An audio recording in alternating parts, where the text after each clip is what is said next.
Just a couple of things to say at the start.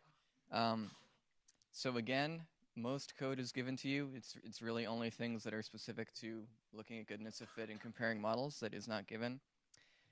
In this case, we are using some of the object-oriented capabilities of Python, including inheritance. If you haven't done this before, the structure is there already, so hopefully it isn't a problem. And if you haven't seen it, then now you will have seen it. Otherwise, go for it. You're going to be looking at posterior predictive plots and calculating the DIC and the evidence. And, ask questions whenever you need to. Okay, are we ready to go over things? No, no one's going to feel put out if we go over the notebook, at least my solution to it. Okay. All right, so this was our data. And I just want to point out, this again was not a line fit like the problem I gave you yesterday. And it was not a Gaussian problem like the problem I gave you yesterday. And in fact, I'm pretty sure this is the PGM for it, including the model assumptions. It's pretty much the simplest inference problem that I can think of where we are fitting for the distribution that the data come from, period, and that's it. That's all there is to it. And I'm just mentioning that because that simplicity often throws people off. They're expecting to see something with a chi-squared or something along those lines, or with an x and a y, right? Okay, so there's a bunch of things, and many of the bits of code that you were asked to put in were relatively simple. So that's just to say, if there's something that you want to see the code for, like wave as I go past it, because otherwise I might skip. So a test statistic, let's just see the one that I used. You can see that I tried a couple of things, but it was the number of data points that were less than 100 kiloparsecs in the offset. So basically, what fraction of our distribution is down here pretty close to zero distance? That was it. Not what we actually did in the paper, but it's something that you can do. Okay, so we had the code for the exponential model up for a while. Is there anything in particular in this that people would like explained? I think it was largely an exercise in just understanding what are each of the things that we need to do, and then in some cases knowing that scipy.stats can do it for you.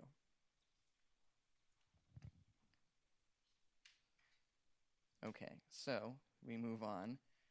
I believe that there's nothing actually to fill in for a while, but for example, here is a mock data set according to whatever choice of parameters went in there, just showing that it all works. Fitting the model, this model usually does not cause much of a problem. You just need to have a guess, which is the right order of magnitude, so not 1,000, but maybe 100, and enough steps that you actually can see something. Did that work for everybody eventually? All right, MC is pretty decent with one parameter.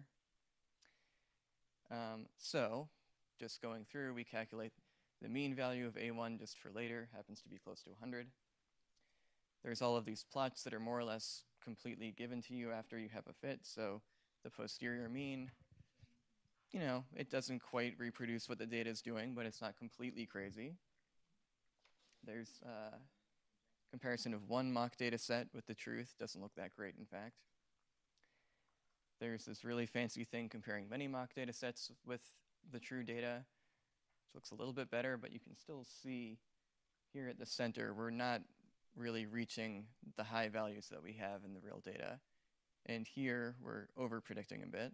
It's kind of hard to say exactly what's going on here. So some hints that maybe this doesn't work really that well. So getting quantitative, what were the things that you actually had to do here? So calculating the p-value, this could be done pretty simply once you have the code to generate mock data sets and calculate the test statistic. You just do that. I guess that was given earlier. And then the p-value, once you have a list of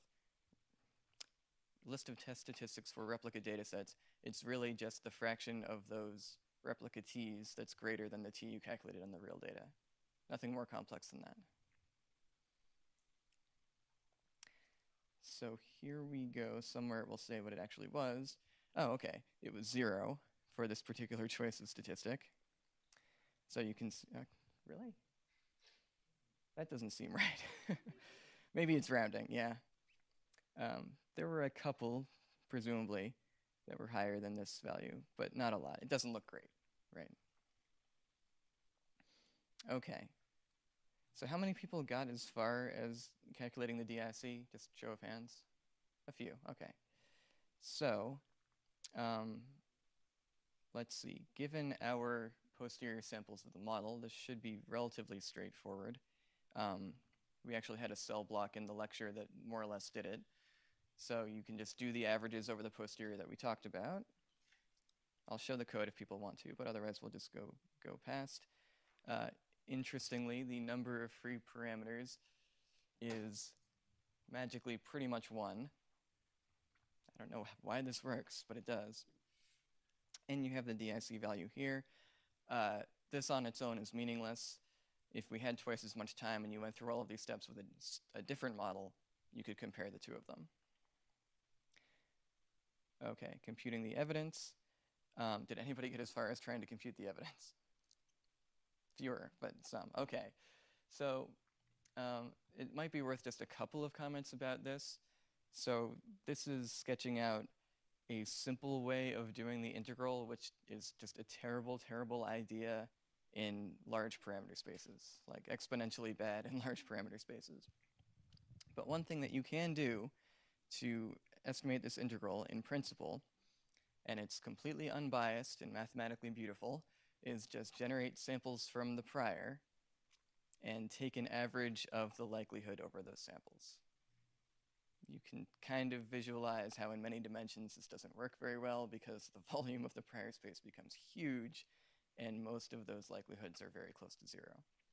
But in one dimension, it's okay.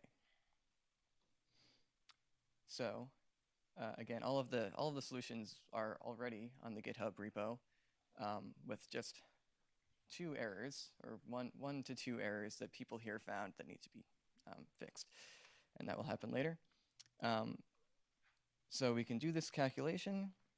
And I suggested looking at what happens with a few different total numbers of samples that go into the average, just so that you can convince yourself that you're seeing something eventually which is stable. So I changed this line to include not just 1, 10, and 100, but also 1,000, 10,000, and 100,000 samples from the prior.